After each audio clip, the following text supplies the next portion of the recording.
उच्चतर शिक्षा विभाग द्वारा प्रदेश के 200 एक्सटेंशन लेक्चरर्स को नौकरी से बाहर कर दिया गया है। इस फैसले के खिलाफ हरियाणा लेक्चरर्स एसोसिएशन ने मोर्चा खोल दिया है।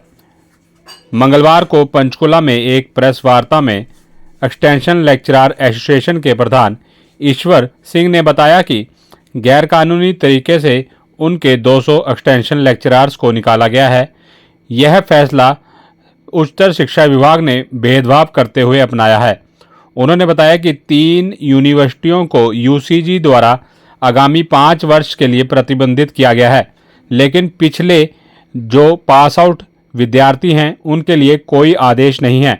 लेकिन उच्चतर शिक्षा विभाग ने एक पत्र को दिखाकर सरकार और हाई कोर्ट को गुमराह किया है। उन्होंने कहा कि यदि सरकार द्वारा एक्सटेंशन लेक्चरर्स को वापस नौकरी पर नहीं रखा गया तो वह काली दिवाली मनाएंगे और बड़ा आंदोलन करेंगे। तो ऑनरेबल हाई कोर्ट के अंदर मंजू बाला एंड अदर्स का कोई पीएचडी से संबंधित केस चला हुआ था।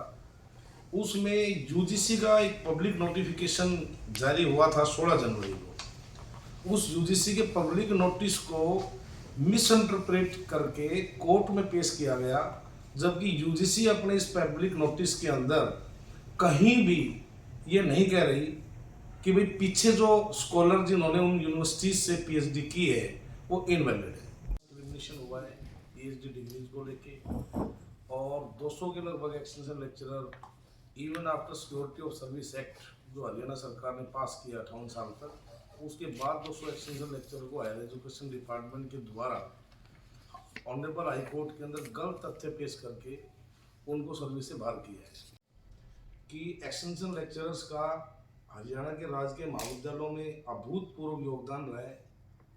जब हरियाणा के राजकीय महाविद्यालयों के अंदर 2011, 12, 13, 14, 15, 16 में नियमित प्राध्यापकों की बहुत भारी कमी थी और स्टूडेंट को कोई पढ़ाने वाला नहीं था, उस समय ये एक्सटेंशन लेक्चरर पर पीरियड बेस के ऊपर लगाए गए थे और इन्होंने पूरी तन्मयता से शिक्षण का कार्य किया और हरियाणा के राजकीय महाविद्यालयों को ऊंचा उठाने में इन्होंने अपना पूरा योगदान दिया। 200 एक्सटेंशन लेक्चरर को आज घर का रास्ता दिखा दिया गया, उनको अपरूट कर दिया गया, उनकी आर्थिक सामाजिक व्यवस्थाएं ध्वस्त कर दी गई।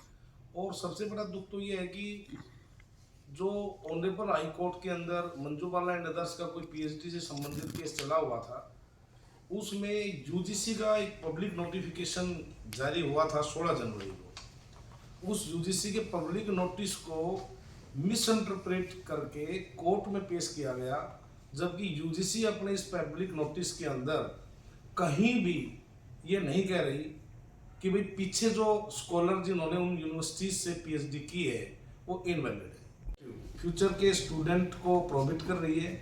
पीछे जो स्कॉलर जिन्होंने पीएचडी कर ली उनके बारे में यहाँ कोई कमेंट नहीं है। दूसरा, मैं आप सभी मीडिया पर्सन को बताना चाहता हूँ कि एक हमारे एक्सटेंशन लेक्चर के खिलाफ एक बड़ा दुष्प्रचार सा हुआ है कि भाई ये यूनिवर्सिटी फर्जी है।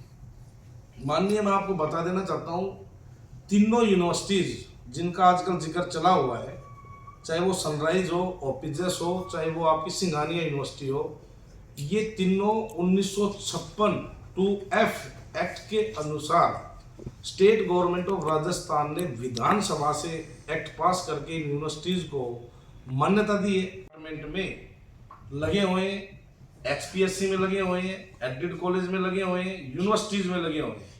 इवन कल ही हमारे पास एक लिस्ट आई है कि इन्हीं यूनिवर्सिटी से, सिंघानिया यूनिवर्सिटी से पीएचडी करके कुछ आईएएस भी हैं जो रिटायर्ड हो चुके हैं। तो हम तो इतना कहना चाहते हैं कि भाई एक झटके में एक पब्लिक नोटिस को बेस बना के हमारे 200 साथियों को बेघर कर दिया गया।